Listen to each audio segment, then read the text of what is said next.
사도행전 18장 1절부터 17절까지 오늘은 한꺼번에 전체를 읽고 또 부분 강의하고 또 그 내용들을 깊이 들여다보도록 했습니다.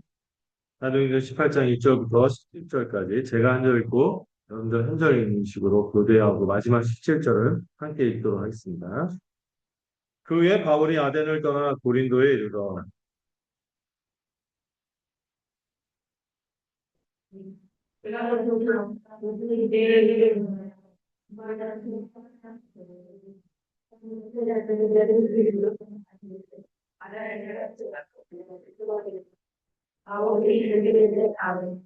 생업이 같으므로 함께 살며 일을 하니 그 생업은 천막을 만드는 것이더라.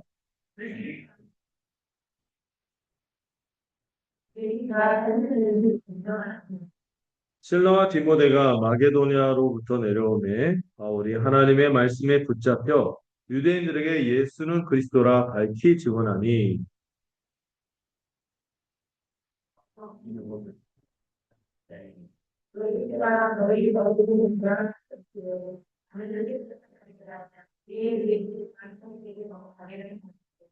거기서 옮겨 하나님을 경외하는 디도 유스도라 하는 사람의 집에 들어가니 그 집은 회당 옆이라.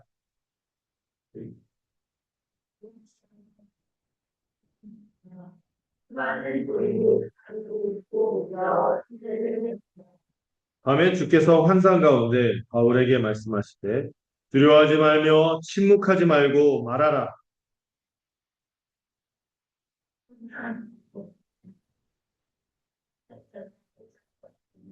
이 성경에 내 문법이 많으리라.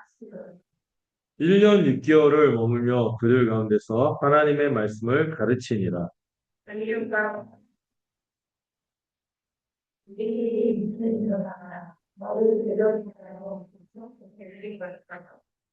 말하되 이 사람이 율법을 어기면서 하나님을 경외하라고 사람들을 권한다 하거늘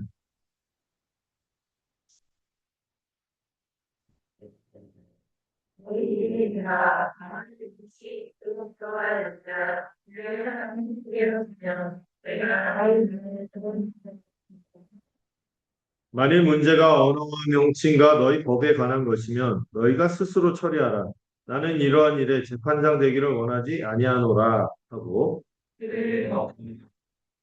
함께 읽겠습니다. 모든 사람이 회당자 소스제네를 잡아 법정 앞에서 때리되 갈리오가 이 일을 상관하지 아니하니라. 아멘. 음. 자, 오늘 이제 드디어 아덴에서 어디로 넘어갔죠? 아테네에서 고린도로 넘어갔습니다. 이 고린도 하면 여러분들 성경 있죠? 고린도 전후서 굉장히 길게 써요. 또 이 편지를 보낸 이 고린도에 이제 바울이 도착하게 됐습니다. 자, 여러분 중에 혹시 이런 분이 있을까요? 지금 맡은 자리에서 내가 과연 버틸 수 있을까? 세상은 무슨 벌하고 하는데 내가 버틸 수 있을까?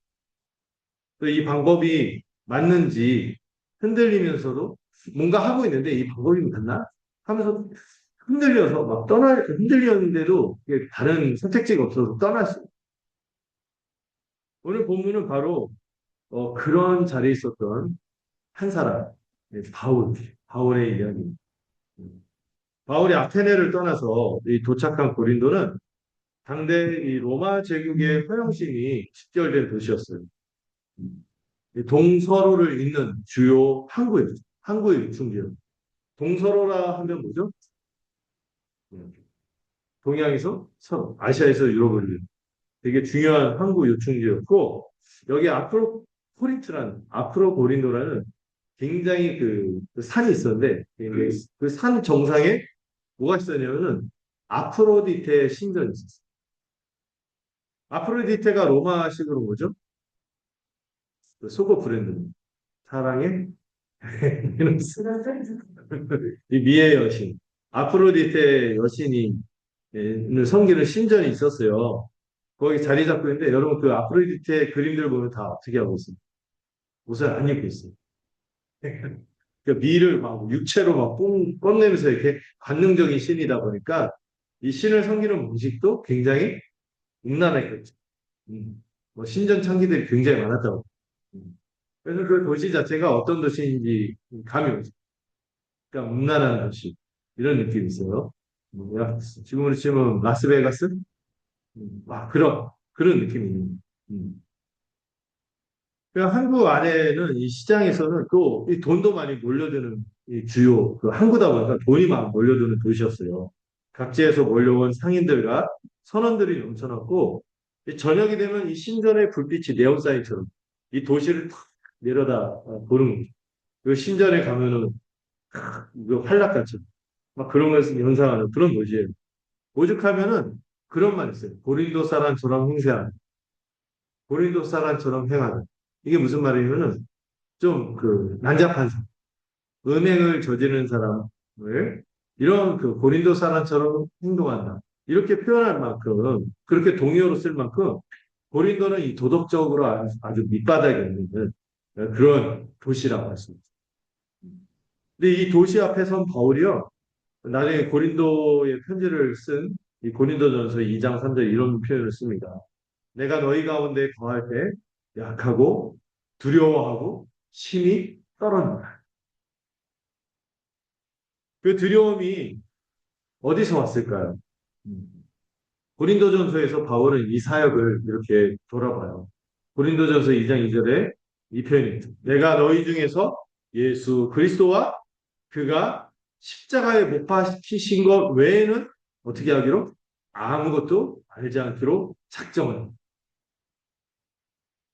이 고린도가 그렇게 도덕적으로도 음란한 도시일 뿐만 아니라 고린도는 또 사람들이 굉장히 난척하는 도시였어요. 왜냐하면 여기에 수사학하고 이 철학을 섞어서 웅변한 이런 것이 굉장히 지배하는 도시였기 때문에 이 지적인 자부심도 강하다. 그런데 행실은 난잡한 이런 도시라고 할 수 있죠.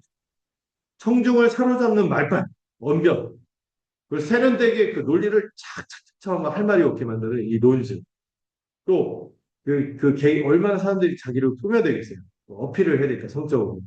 그러니까 이 화려한 매력이 넘치는, 막, 그거는, 우리나라도 지금 뭐 해외에서 힙한 도시가 돼요. 와, 다른 동양 어디보다도 이 한국 사람들 옷차림이 진짜 세련되죠. 막, 튄다, 이러잖아요. 이런 매력이 넘치는 그런 도시였어요. 그리고 고린도 사람들이 기대하고 선망하는 것도 그런 것들이에요. 화려한 말빨, 그리고 화려한 매력, 막 이런 것들.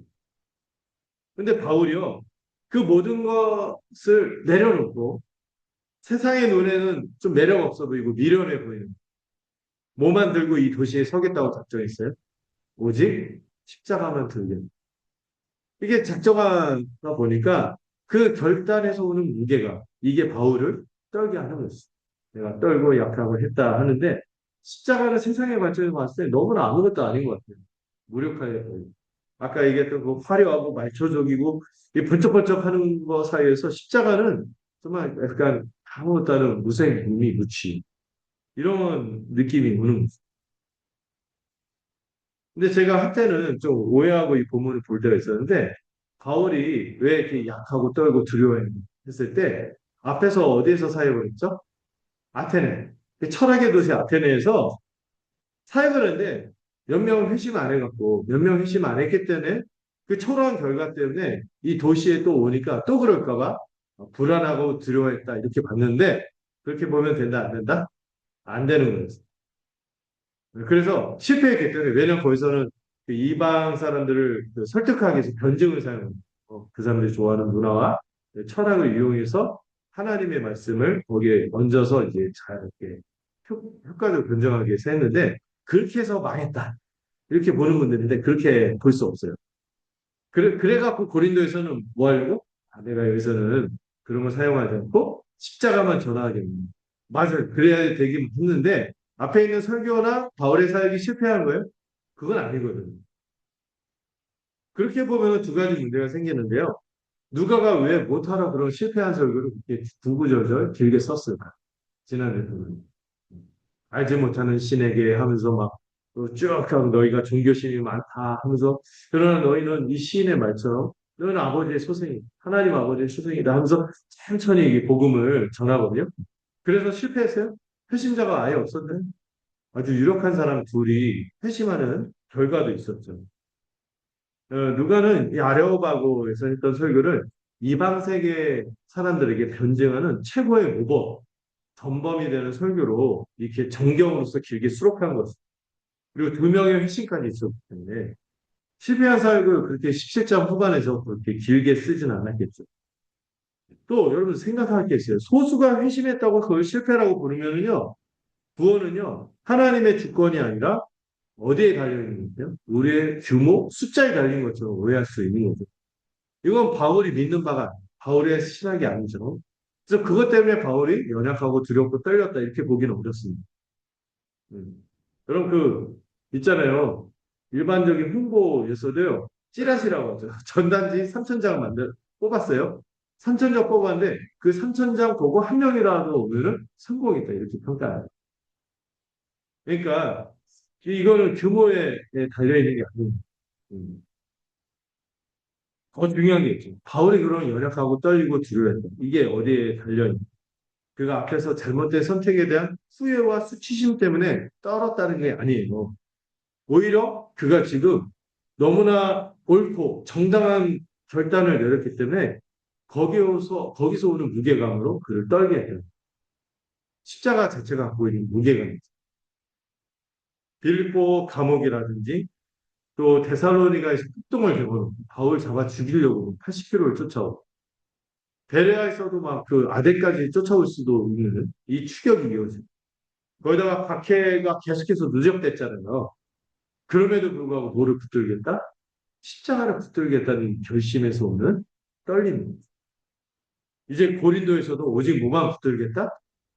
십자가만 붙들겠다는 십자가로 승거하겠다는 그 결단에서 오는 떨림입니다. 여러분, 이 떨림을 패배자의 두려움으로 보시지 마시고 순종하는 사람이 갖고 오는 순종하는 사람이 그 결단의 무게에서 오는 두려움으로 떨림으로 보셔야 됩니다. 그런데요, 바로 그렇게 떨림 속에서 십자가를 붙들었지. 이 떨림 속에서 오늘 이 성경 본문을 보면 하나님이 어떻게 이 바울 주저하면서 두려워하면서 이렇게 떨고 있는 바울을 어떻게 붙드는지를 오늘 본문을 통해 보고자 하는 것입니다. 오늘 대지는 세 가지의 흐름이 있어요. 하나님께서 어떻게 바울을 붙드신 역사적인 순환을 통해서 오히려 동역자를 예비해서 바울에게 붙드신 두 번째는 말씀하시고 강권하심으로 그를 붙드는 세 번째는 어떻게 해요? 생각지도 않는 세상의 권세를 이용함으로 그를 붙드는 이 세 가지 방식으로 바울을 붙들고 있다는 것을 오늘 좀 이해해 가면 좋겠습니다. 아까 1절부터 17절까지 봤는데 여러분들 한번 1절부터 4절까지만 집중해서 한번 읽어볼까요? 1절에서 4절 읽어보도록 하겠습니다. 시작!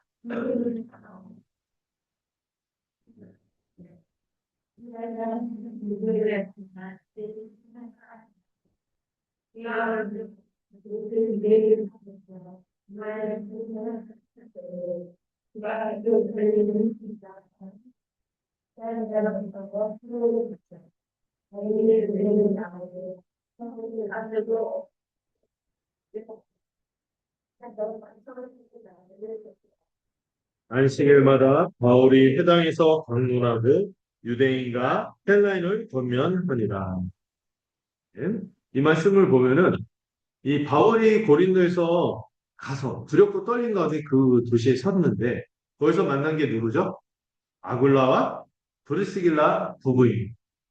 지금은 아굴라, 브리스길라 이렇게 순서로 나오는데 나중에 보면은 바울이 편지에서 브리스길라와 아굴라 이렇게 아마 부인이 더 사역을 잘했다.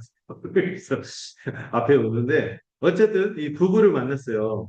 근데 여기 보면 로마 황제 글라우디오라는 황제가 이 황제가 그 유명한 그 네로의 아버지 네로의 윗대 황제인 클라우디우스 황제가 그 황제가요. 야 시끄러 다 꺼져 그러면서 유대인들을 다 추방시켰어요. 유대인 추방령을 내렸거든요. 그러다 보니까 이 아굴라 브리스길라가 유대인인데 원래 로마에 있던 사람이거든요. 근데 로마에 있던 사람들이 강제로 이 삶의 터전을 떠나 쫓겨나서 이 비통한 거죠. 여러분 이사 스트레스가 배우자 사망 다음의 스트레스라는. 모든 것을 내려놓고 그것도 막 강제로 쫓겨나는 신세가 되어서 이 고린도에 흘러 들어온 거예요. 아마 일부 역사가들은 이 소동의 배경, 이 추방령이 내려진 배경에 로마에서도 복음이 들어가면서 기존 유대인과 누구의 갈등? 그리스도인들의 갈등이 생겨서 이 크레스토투스라고 표현이 써 있어요. 로마 역사 기록에 보면. 크레스토투스가 아마 그리스도고 이 크리스토스로 인한 갈등 때문에 로마 황제가 시끄러워. 왜 이민족들이 우리 이 도시에서 시끄럽게 다 둘 다 꺼져. 그래서 다 억지로 나오게 된 거죠. 이 두 부부는 로마에서 살던 집을 떠나야겠어요. 떠나야 했어요. 또 그 로마 큰 도시다 보니까 거기 모두 있었겠어요. 회당도 있었대요. 그 회당도 떠나고 오랜 이후 또 뒤에 남겨두고 떠나온 것이죠. 그런데요, 결과적으로 어떻게 됐어요?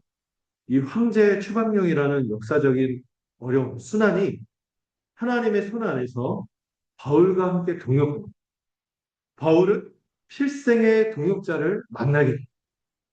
서로에게 귀한 동역자가 되는 서로 귀한 만남이 이루어지는 그것을 예배하는 통로가 된 것이죠. 원치 않는 이동과 이 상실, 이렇게 보이는 이 사건이 오히려 하나님의 섭리 안에서는 사람을 새롭게 배치하시면서 새 역사를 시작하는 도구가 됩니다. 여러분 중에서도 혹시 예상치 못한 이사를 한다든지 직장을 이동한다든지 또 관계가 끊어지는 것을 경험한 분이 있을까요? 아굴라 부부는 그 슬픔 속에서 그 비통함 속에서 바울을 만난 거죠. 근데 그 만남에는 노사연 씨 노래가 우연히 아닌 것이.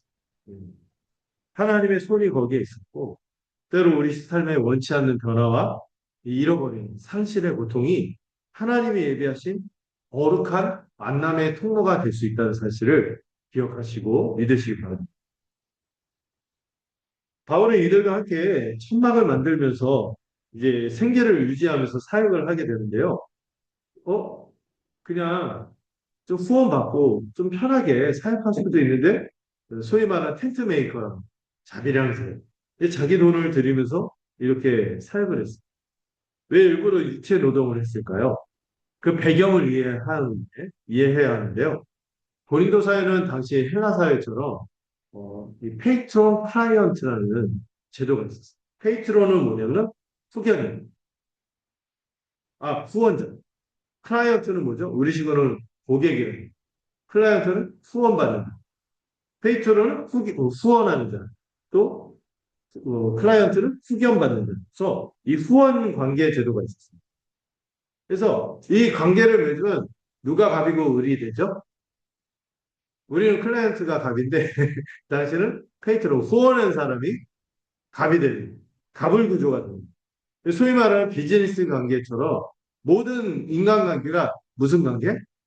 페이트론, 클라이언트, 후원하고 후원받는 이런 관계로 되어 있는 거죠. 후원을 받는 대신에 이 후원하는 사람에 대해서 이 사람은 충성을 해야 됩니다. 그러니까 갑을 관계, 기브 앤 테이크 관계. 이게 이 헬라 사회를 지배하는 인간관계의 틀이었어요. 그런 삶에서 일단 힘 있는 사람의 어떤 후원을 받으면은 그의 집에서 먹고 그의 이름을 빌려서 활동하고 그가 원하는 것에 맞춰서 응해야 했던 거죠.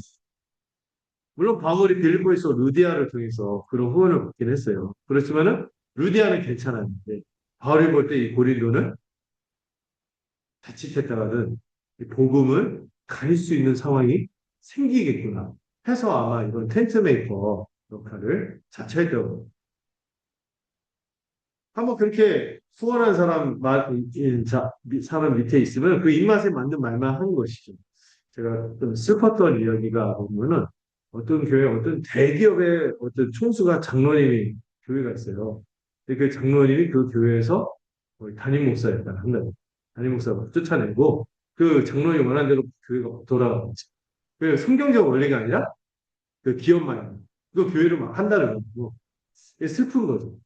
왜 그렇게 될 수도 있기 때문에 바울은 그를 막기 위해서 바울이 고린도의 어떤 유력자에게 후원을 받으며 복음을 전했다는 이 고린도의 문화 자체가 너무나 그렇기 때문에 고린도전서 보면은요 그 교회가 어떤 교회인지 알게 되거든요.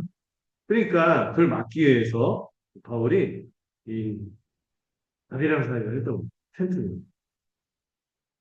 자칫하면 이 복음을 온전히 스며들지도 않은, 내면화되지 않은 그런 유력한 사람들의 기대와 요구가 복음의 내용을 조금씩 세상적으로 물들게 할까봐 바울이 아마 이런 선택을 했던 것입니다. 복음의 순수성을 지키기 위해서 그는요, 스스로 가죽을 만지면서 이 텐트를 만드는 이 육체 노동을 선택한 것이죠. 지금이야 뭐 도구들이 이게 좋은데 옛날에는 참 힘들었을 거예요. 음. 여기 그림 보시면은 막 저렇게 가죽 도구죠, 저런 것들. 이런 것을 해서 진짜 막 고되게 아침부터 저녁까지 비즈니스 하면서 일을 한 거예요. 근데요, 이 페이트로 클라이언트, 이 후원 관계, 이 갑을 관계, 기브 앤 테이크의 관계가 오늘날에는 없을까요? 오늘날도 동일하게 2000년이 지난 지금도 우리의 정신세계, 우리의 인간관계, 우리 문화를 붙들고 있어요. 우리 누구를 대할 때, 또 우리 자신을 대할 때 어떤 생각을 합니까? 성과죠. 성과가 있으면은 인정하고, 인정을 받고, 뭔가 이뤄내는 게 있어야지만 주목해줘. 또 결과가 있어야지만 가치가 있고, 사람을 볼 때도 쓸모 있냐, 쓸모 없냐. 이걸로 판단하는 거예요. 열매가 나타나야 쓸모 있다는 거예요. 어쩔 땐 그 일 자체가 귀하고 열매가 나타나지 않도 그 일 자체가 가치 있으면 해야 되는데 안 해버리고 이래버리는 논리가 있는 거예요. 이건 직장 세계, 비즈니스 관계만의 이야기가 아니라 부모들도 그런 마음을 느끼게 돼요. 자녀가 뭔지 세상에서 좀 내세울 만한 위치에 있거나 어떤 학력을 보이거나 경력을 나타내거나 어떤 위치가 될 때 그때야 자기가 부모로서 인정받는다는 이게 사실 대리받는데 그런 식으로 부모 노릇을 하려고 하고 그런 식으로 인정 욕구를 추구하는 분이 있을 수도 있어요. 또 노인이 되면은 노년이 되면 건강을 잃은데 내가 제대로 뭘 하는 게 없으니까 내 자체가 너무 쓸모 없어진 느낌이 드는 거죠. 그래서 그것을 오는 이 두려움에 사로잡혀 있는 분들도 있을 것 같고요. 또 어떤 일을 오래 헌신하고 섬겼지만 다 에너지를 쏟았는데 열매가 나타나지 않아서 나 자기 자신을 의심하면서 흔들리는 이런 경험을 하는 분도 있을 겁니다.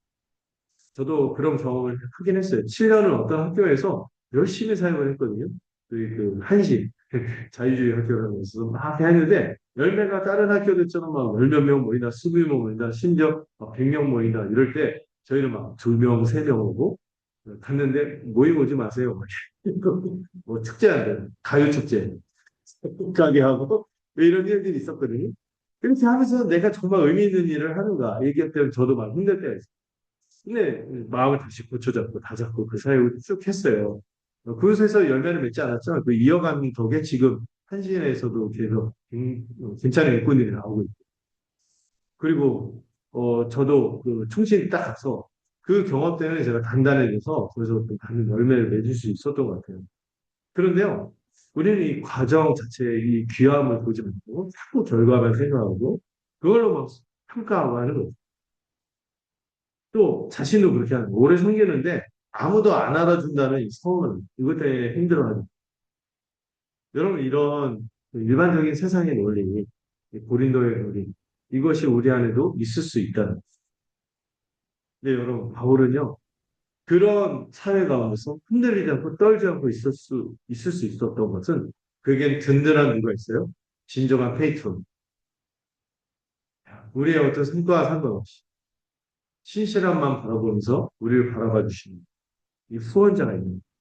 아무 조건 없이 먼저 자기 생명을 내어주셨어요.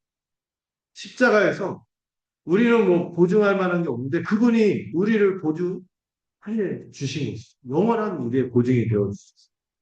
우리는 그분의 후원과 다시 말해 그분의 은혜 안에서 있기에 세상이 인정하냐 인정하지 않냐 이런 시스템에 목매지 않아도 돼요.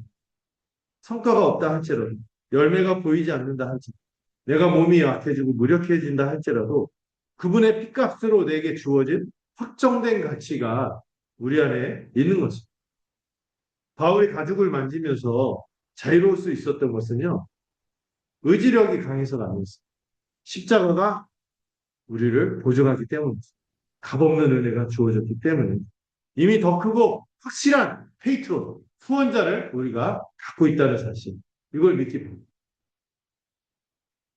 여러분, 자, 이번 대지를 정리하면 하나님은요, 이 순환의 역사, 여러 가지 갑자기 이동해야 되고 관계가 끊어지고 또 많은 손해를 보고 이런 상황 속에 있어도 동역자를 예비하셨어요. 또 그 동역자들이 세상의 인정 논리가 아니라 십자가의 후원, 십자가의 은혜 아래 함께 설 수 있도록 이끄십니다. 그러나 동역자를 얻고 후원 논리에서 이런 세상의 생각에서 벗어나고 자유해졌다고 해서 우리의 헌신과 사역이 마냥 쉽기만 한 것은 아니에요. 여러분 그 본문을 보고 성경 전체를 보고 복음을 전하면 전할수록 모두 함께 세집니까? 반발과 거부와 저항도 세집니다.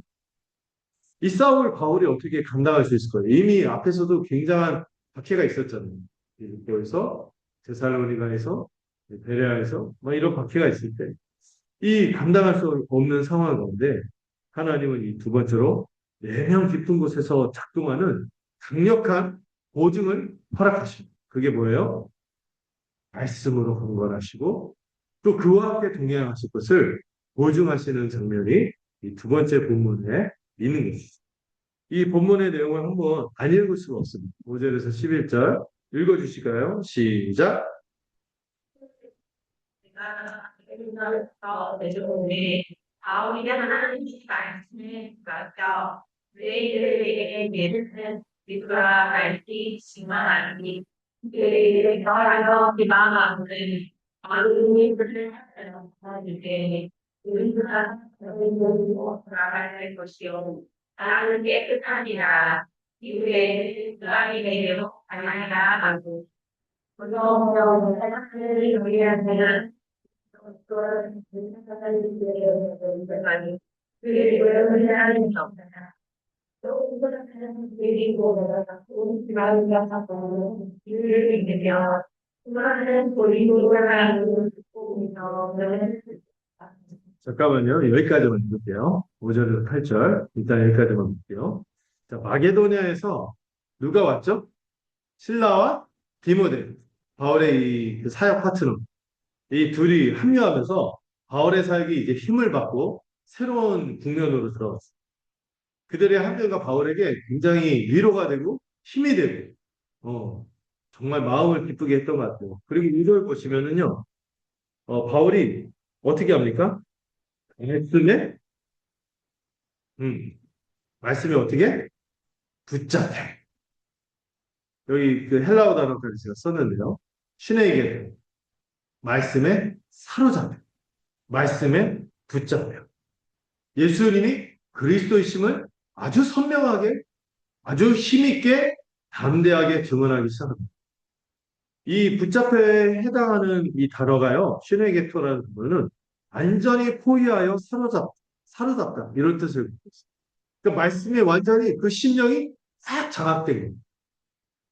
그래서 담대하게 예수가 그리스도라고 복음을 전하는 거예요. 근데 여러분, 이게 바울의 결심일까요? 성령의 역사예요. 성령의 역사입니다. 이 성령께서 이 동역자들이 합류하고, 여러분 혼자 충만하지 않고 성령은 함께할 때 더 충만해집니다. 성령이 이 동역자들의 합류를 통해서 그를 충만하고 또 이 말씀으로 바울을 강건하여서 전하지 않고는 견딜 수 없고 야 이것만 전하면 이제 다 죽었어 뭐 이런 이 설레는 마음과 기쁨과 이 충만한 마음으로 복음을 전하도록 하신 거죠.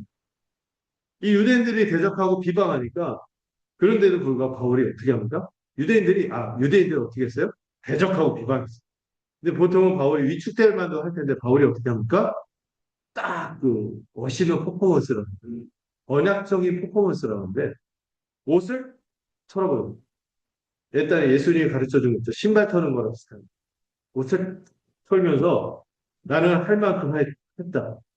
사도행전 20장에 나오는 그 너희의 피해에 대해서 나는 깨끗하다. 나는 전할 만큼 전했고 너희들이 이 엄정한 복음의 선포 앞에서 이 복음의 권위를 거부하고 자신은 사역의 책임을 다했음을 선포하고 그리고 바울이요 기세다 이런 생각이 드는데 기세가 아니죠. 성령이 얼마나 강력하게 그를 담대하게 했는지 회당에서 멀리 간 게 아니에요. 그런 수모를 겪고도 어떻게 했어요? 바로 바로 바로였지 이방인의 집 이 나중에 중요한 지도서를 쓴 지도 유수도가 될 수도 있을 것 같은데 이 사람 이방인이거든요. 그 이방인의 집에 가서 새로 사역의 거점으로 만든 거예요. 바로 옆에서 보통 멀리 가지 않아요?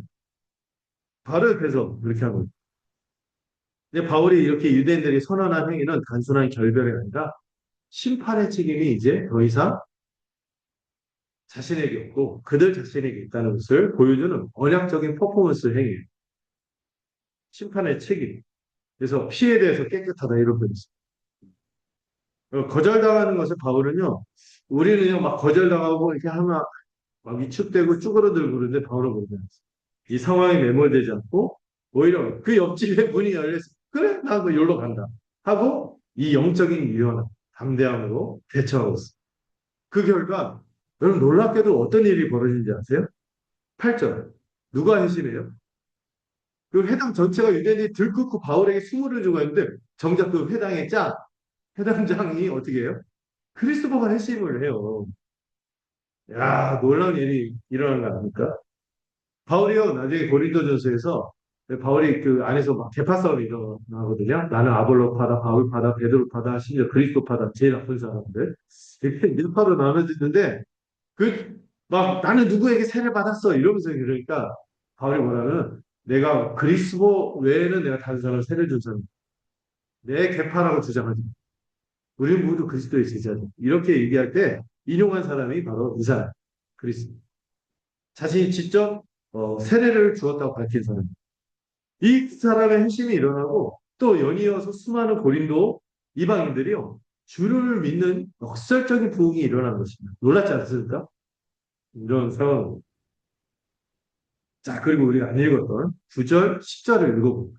너무 중요해서 끊지 않아. 9절, 10절. 읽겠습니다. 시작.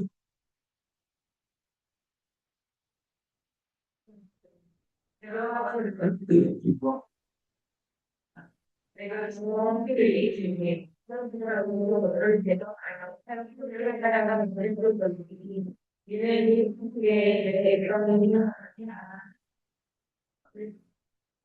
자, 여러분들 여기 보시면은 열매가 이렇게 주어지고 바울이 이렇게 담대하게 함에도 불구하고 바울의 내면은 어땠을까요?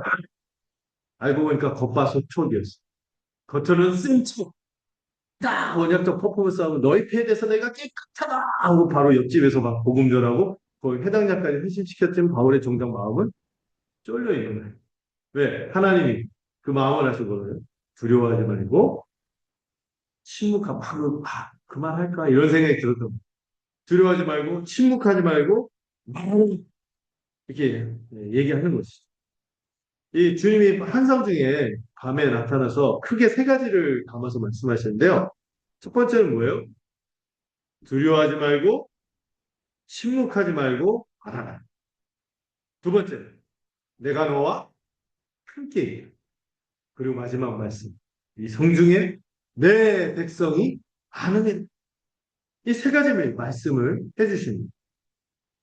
그럼 먼저 이 두려워하지 말고 침묵하지 말고 말하라. 이 말씀이요. 처음 본 게 아닌데 낯설잖아요. 왜냐면요. 구약에서 하나님께서 항상 이 기름 부음 받은 일꾼들을 부를 때 누군가를 큰 사명으로 부르실 때마다 하나님은 거의 예외 없이 이 두 가지를 함께 말씀하시거든요. 뭐라고요? 두려워하지 말라.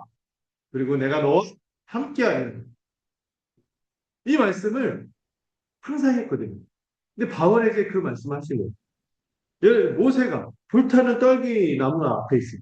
가시떨기 앞에 있을 때도 하나님 뭐라 했어요? 두려워하지 말라. 내가 너와 함께하라. 예레미야가 부름받았을 때 되게 어릴 때 부름받았거든요. 예레미야 사역에 험난했지만 그가 참 어릴 때 부름받았어요. 나는 아이다. 너 어떻게 말해야 될지 모르겠습니다. 했을 때 그때 어리다면서 두려워할 때도 하나님이 그 선지자에게 말씀하셨죠. 두려워하라. 내가 너와 함께하겠다. 그래서 예레미야가 눈물 가운데서도 그 어마어마한 사역을 할 수 있었던 거죠. 험난한 사역을 감당할 수 있었어요. 그뿐만 아니라 이삭에게도 이 말씀하셨고 야곱에게도 이 구약에 있는 위대한 사명자들 모두에게 이 말씀이 똑같이 반복되어 주어진 것이죠. 그래서 이 신학자들이요 이것을 언약 소명 공식이라고 부릅니다. 언약은 알죠. 하나님께서 언약을 맺으셔서 소명이 뭔지 알아요.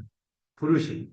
언약에 따라서 이뤄가는 그 도구로, 일꾼으로 그들을 부르는 이 공식이 있는데, 이 사명자를 세울 때마다 반복해온 고유한 이 언어의 패턴이 여기 바울에게도 주어집니다. 지금 주님은 바울에게도 똑같은 말씀을 하시면서 바울을 마치 그 위대한 성경, 구약 성경의 위대한 사명자들과 동일한 선상 위에 세우신 거예요. 이 말씀을 들을 때 한편에서는 담대해지면서도 한편에서는 뭐 벅차게 나는 이런 일꾼으로 하나님 나를 세우시는 거예요. 심리적인 위로로 그치는 것이 아니라 하나님이 모세를 부르시고 그 두려워 말라 함께 하겠노라 하면서 말만 하셨나요? 능력을 나타내셨잖아요. 모세에게. 그 동일한 신실함으로 그 능력으로 지금 바울과 함께 하겠다는 계시겠다는 신학적 선언을 한 것이죠. 그리고 여러분 오늘 우리에게도 동일하게 적용되는 보증의 말씀임을 믿으시기 바랍니다. 두려워 말라 내가 너와 함께하다. 여러분 이 말씀을 기억하십시오. 그리고 세 번째는 어떤 말씀이죠? 이 성중에 내 백성이 많은 이 세 번째 선. 잠깐 바울에게 이 말씀이 들렸을 때를 생각해 보면 바울은 지금 주경야독이 아니라 주경야전 낮에는 일하고 밤에는 또 복음 전하러 가요. 걔네 투자입니다, 투자. 고대죠. 대리 뜨는 것보다 힘든 거. 낮에는 가죽을 만지고 회당에서는 비방을 막 은혜도 막 주기했다 막 이러고 있고 홀로 밤에 보는 복음을 전했는데 반응한 사람들은 늘막그 벅찬 결과만 있었겠지. 이런 건데 이 침묵 속에서 주님의 음성이 들립니다.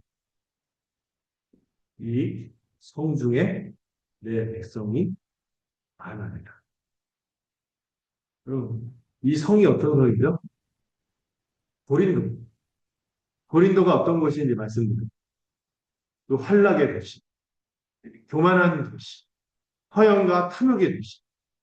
이 도시 아프로디테 신전 거기서 막 네오사인처럼 그 불빛을 하는 사람들을 이 죄로 유혹하는 전체 사람을 타락시키는 이 타락의 도시 고린도입니다.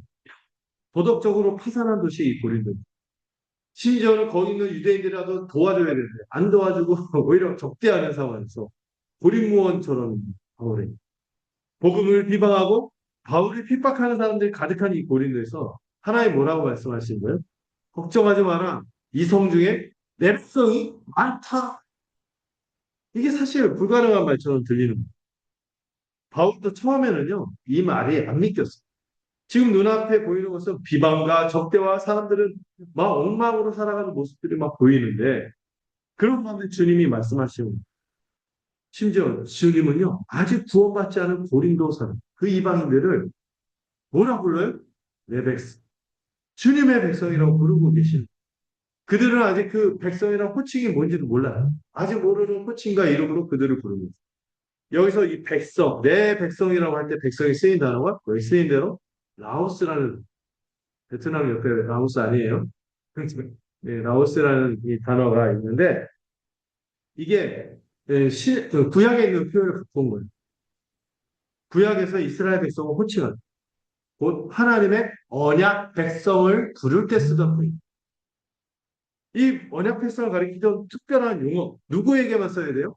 아브라함의 자손들, 활동적 자손들, 그리고 출애굽한 백성들에게만 허락되었던 그 이름, 이 이름을 다른 민족은 쓸 수 있어요, 없어요? 없어요. 그런데 지금 주님은요, 이 이름을 지금 타락해갖고 널브러져서 막 마약 먹고 막 창녀처럼 왔다 갔다 하고 막 이런 사람들. 그런 가운데 옷은 잘 입고 다니지만 그 내면 세계로 황폐한 사람들. 이런 사람들, 이 타락한 고린도의 이방인들에게 붙이고 계신 내 백성들. 어떻게 이것이 가능하죠? 이 문은요, 이미 열려 있는 거예요. 이미 누구의 집에서? 고넬료의 집에. 고넬료의 집에서 할례받지 않은 이 고넬료를 하나님께서 성령을 베풀면서 내뱉습니다. 안티오크에서 이방인들이 함께 유대인과 함께 교회를 이루면서 처음으로 그리스도인이라는 그리스도인, 그리스도의 통치를 받는 그 그리스도를 왕으로 모시는 백성들이란 호칭이 부어집니다. 그리고 지금 이 엉망인 도시 고린도를 향해서도 이 이방인을 향한 이 일을 계속해서 진행하고 있는 거죠. 이 구원 역사의 흐름, 이 구속사의 흐름이 지금 고린도에서도 거기는 안 돼, 거기는 안 돼. 했던 그 도시에서도 멈추지 않고 있음을 주님이 선언하시는 거예요. 이 도시는 예외가 아닌 그 산을 흐청휘청 하면서 막 널브러져 있는 그 골목도 은혜 받기 아닌 것이죠. 그렇다면 그 문이 어떻게 열리게 됐습니까? 어떻게 이 타락한 이방인들도 하나님의 라오스, 언약 백성이 될 수 있습니다. 바로 예수 그리스도께서 십자가에서 그 모든 사람이 당해야 될 율법의 저주를 온몸으로 다 받으셨기 때문입니다. 우리가 받아야 할 심판을 그분이 먼저 다 받으셨기 때문에 그 십자가의 은혜가 고린도의 골목까지 은혜의 빛을 내쬐고 있는 거예요. 근데 이 선언을 좀 더 깊이 들여다보면 놀라운 게 있습니다. 하나님이 아직 구원도 받지 않은 이들을 이민의 백성이라고 부르신다는 것이 무엇을 의미하는지 생각해 봐야겠죠. 이것은 바울에게 부과된 할당량, 그런데 그 야르킬이라는 말이 있어요. 공사장에서 이거 채우면 나는 퇴근한다. 그런 게 아니에요. 바울에게 부과된 전도 할당량이 아니라 바울도 모르지만 사람들도 딱 봤을 때, 야, 너 소망하다. 너도 소망하다. 온통 어둠으로 가득한 이 도시에도 하나님이 창세전부터 예정하신 자들이 이미 도시 안에 있다는 은혜를 보증하는 표현입니다. 이 라오스 언약 백성이라는 표현은 개인들의 집합이 아닙니다. 언약의 공동체요, 즉 교회라는 거예요. 이곳에도 내 교회를 세울 거다. 하나님이 선언하십니다. 이 타락한 고린도 한복판에 그리스도의 교회를 세우시겠다고 선언하십니다. 그리고 여러분들은 그 덕에 우리가 힘들 때마다 위로를 얻고 방향을 잡지 못할 때마다 그 길잡이가 되어주는 고린도 전후서라는 편지도 얻게 됩니다. 여기서 한 가지 오해가 생길 수 있어요. 하나님이 이미 당신의 백성을 예정하셨다면 전도할 필요 없네요. 하나님 예비하셨으니까. 이런 식으로 이상하게 생각할 수도 있어요. 가만히 있어도 될 것 같은 느낌 같은 느낌? 그 뭐라죠? 느낌 무슨 느낌이라고 하죠? 네. 근데 성경은 정반대로 말합니다. 하나님의 예정은요 반드시 인간의 반응을 통해 인간의 이 전도를 통해서 반드시 전도를 통해 성취되는 하나님이 예정하셨지만 그 예정하신 백성들을 그 부르시는 수단이 뭐예요? 그 인간 별거 아닌 인간들이 그것을 믿고 전하기 시작할 때 이것을 통하여 그 하나님의 계획을 이루십니다. 오히려 이 사실이 우리가 담대하게 전도할 수 있는 가장 강력한 토대가 됩니다. 눈앞에 상황 보고 인간적인 시도를 하고 내 가능성, 내 매력, 내 어떤 능력 보면은 안 먹힐 것. 그런데요, 우리 그 미련한 시도조차도 하나님이 사용하셔서 하나님의 예비된 백성들을 부른다니까요. 그래서 신나는 거예요. 하나님이 하신 열매가 없을 것 같아도 그 땅이 너무나 굳어 있어서 도통 먹히지 않을 것. 씨알도 안 먹힐 것. 씨가 내리지 않을 것. 씨가 들어가지 않을 것. 그러나 그 가운데도 하나님이 예비하신 사람들이 있다는 거예요. 바울은 이 선을 붙들고요. 고린도에 얼마나 있냐면은 에베소담으로 진짜 오래 있었던 곳이 고린도거든요. 1년 6개월을 바울이 보통 그렇게 오래 안 있어요. 근데 1년 6개월을 11절을 보면서 머물면서 이 사역을 감당합니다. 여러분 생각해 보세요. 고린도가 어떤 도시라고요? 굉장히 거친 도시. 문화. 유대인들은 막 살기 등등하고 이방인들은 소망이 없고 이런 도시에서 1년 6개월을 사역을 한 게 가능한 것은 바울이 세서 아닙니다. 바울이 그 인내가 남달라서 바로 한밤중에 들었던 주님의 음성, 약속, 주님의 이 선언을 신뢰했기 때문에 이 성중에 내 백성이 많다. 여전히 이 말씀을 읽고 계속 전한 거죠. 말씀의 강건함과 하나님이 내가 너와 함께하리라 이 동행한다는 약속이 그를 두려움과 떨림의 자리에서 일어나게 한 것뿐만 아니라 이 거친 도시 한복판에 뿌리를 내리게 했고 그곳에 뭐가 세워진 거예요? 영광스러운 고린도 교회가 세워진 거예요. 그러나 믿음으로 뿌리를 내렸다고 해서 태풍이 불지 않는 건 아니었습니다. 하나님은 과연 이 외부의 폭풍 앞에서도 이 사역과 바울을 지킬 수 있을까요? 자, 그 내용은 12절에서 17절 마지막으로 한번 살펴보도록 하겠습니다. 12절에서 17절 함께 읽을까요? 시작! 이들에게 일어나 바울을 들고가요. 또 우리에게 몰았어.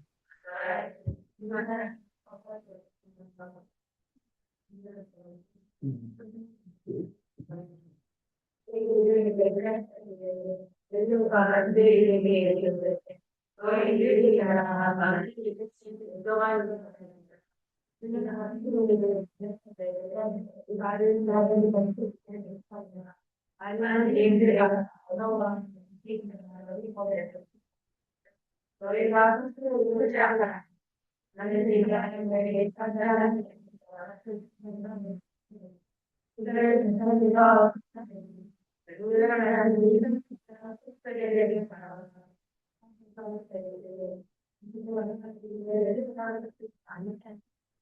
네.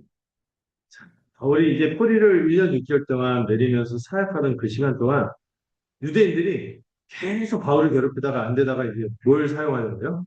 공권력.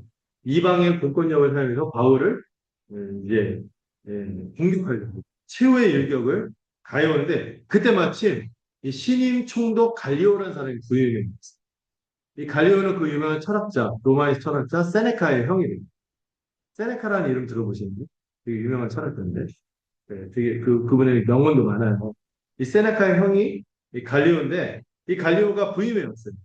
실제로 이 갈리오가 이 고고학자들의 이 연구에 의하면은 이 그리스도 델피의 이 비문에 그때쯤 갈리오가 총독으로 부임했다. 이 기록이 있어요. 음. 아마 AD 51년, 52년쯤 된 거예요. 그때쯤 이제 이 역사적으로 있었던 재판이라는 것을 알 수 있죠. 유대인들이요, 바울을 고소한 거예요. 우리들은 합법적인 종교고 바울은 불법적인 종교. 사입이다, 신천지다 하면서 막 이렇게 그런 식으로 몰아붙인 거죠. 그래서 바울 법정에 세우자 막 이렇게 하니까 이제 바울도 이제 말을 하려고 했더니 바울, 야, 말할 필요 없어. 바울의 말을 끊어버려요. 또 그 유대인들의 말을 끊어버려요. 15절을 보세요.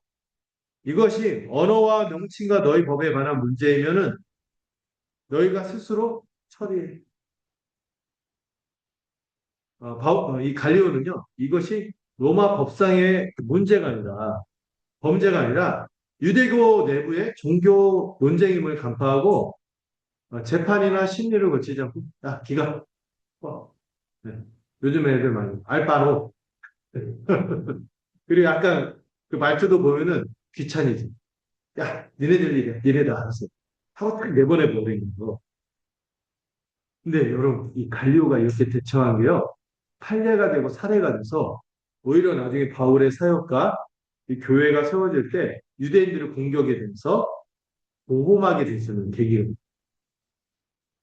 이 판결을 갖고 있는 역사적 무게가 있는데 기독교가 나중에 로마 제국 안에서 별도로 고소될 근거가 없다는 사실상의 보호 선례가 여기서 마련이 됩니다.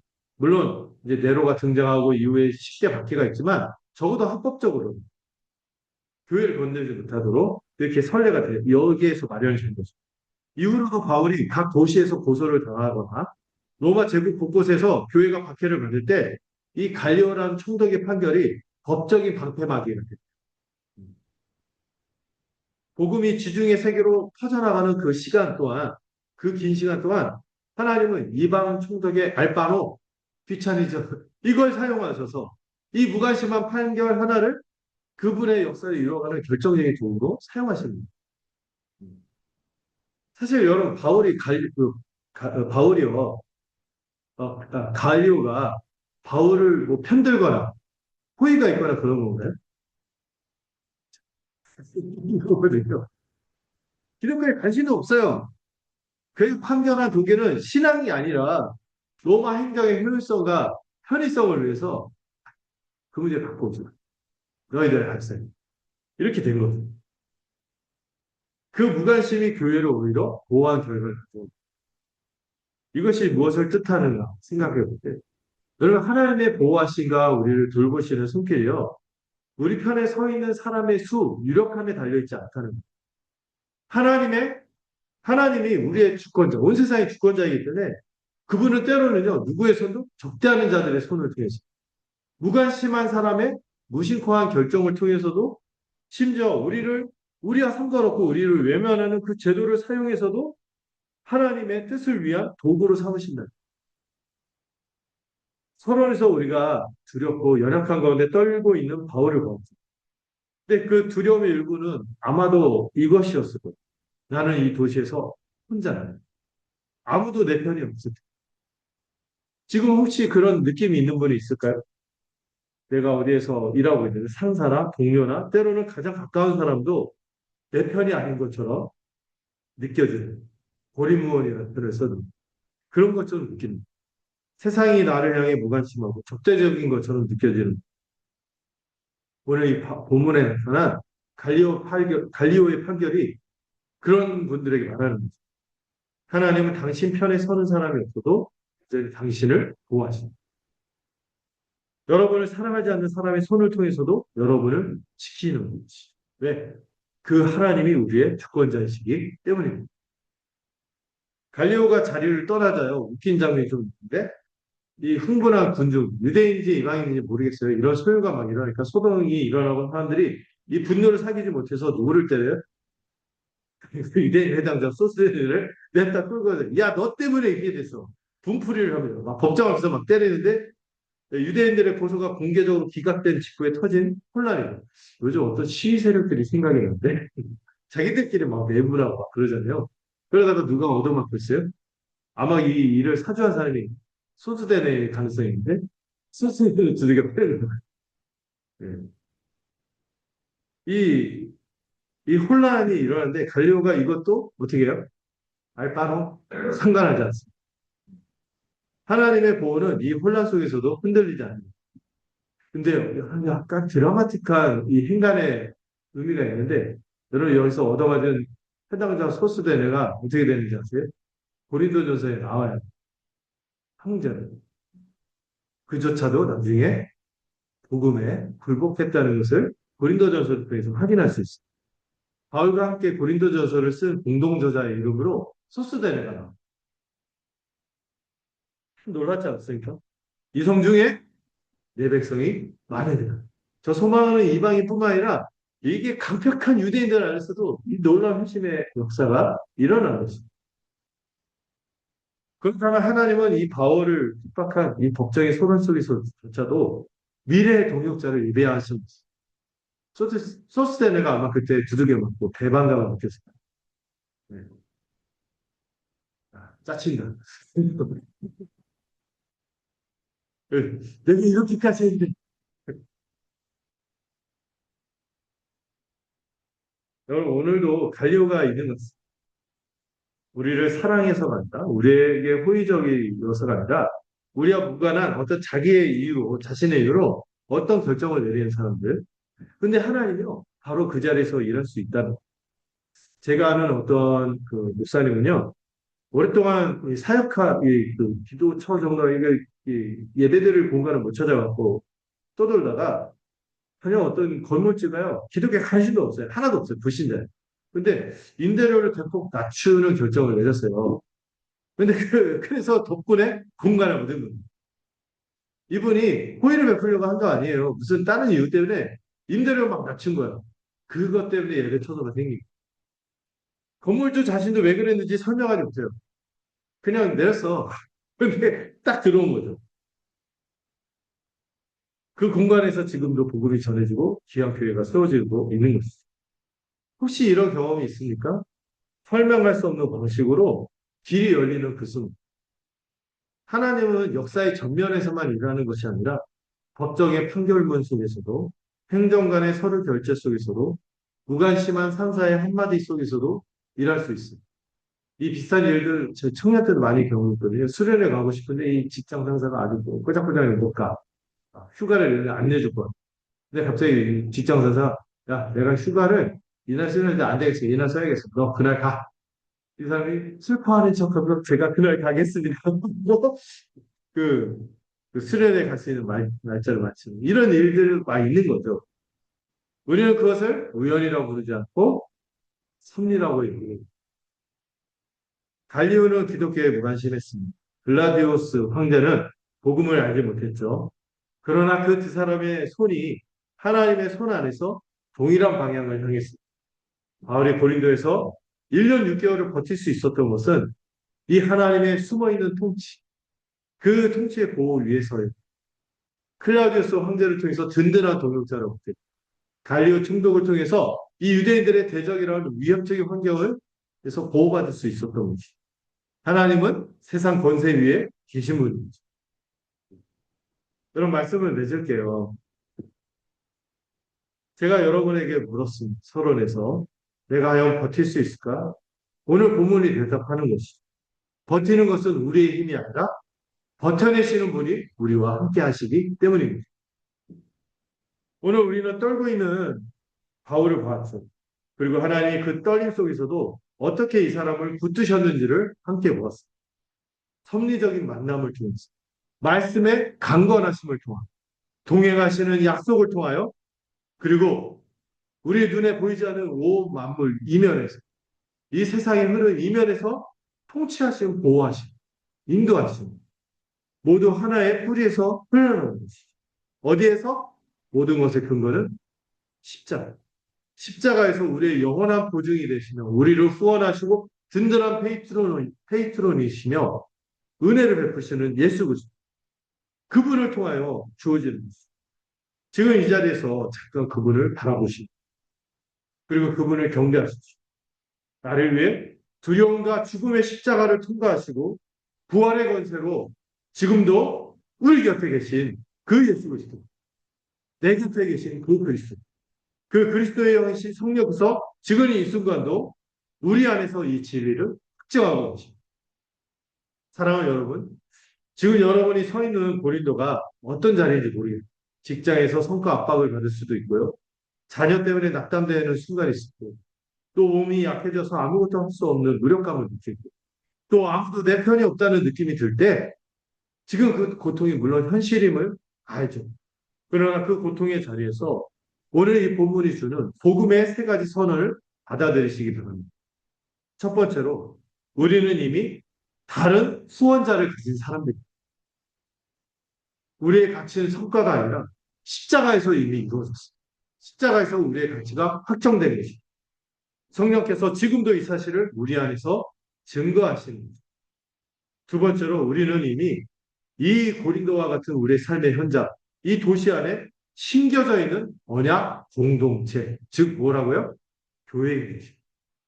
하나님이 이 타락한 도시 한복판에 하나님의 백성, 당신의 백성을 이미 예정하셨고 그 공동체로 우리 교회를 세우신 것이죠. 우리가 무엇을 해야 하는 거가 먼저가 아니라 우리가 이미 뭐라고요? 하나님의 라오스, 언약 백성이라는 사실을 기억하시기 바랍니다.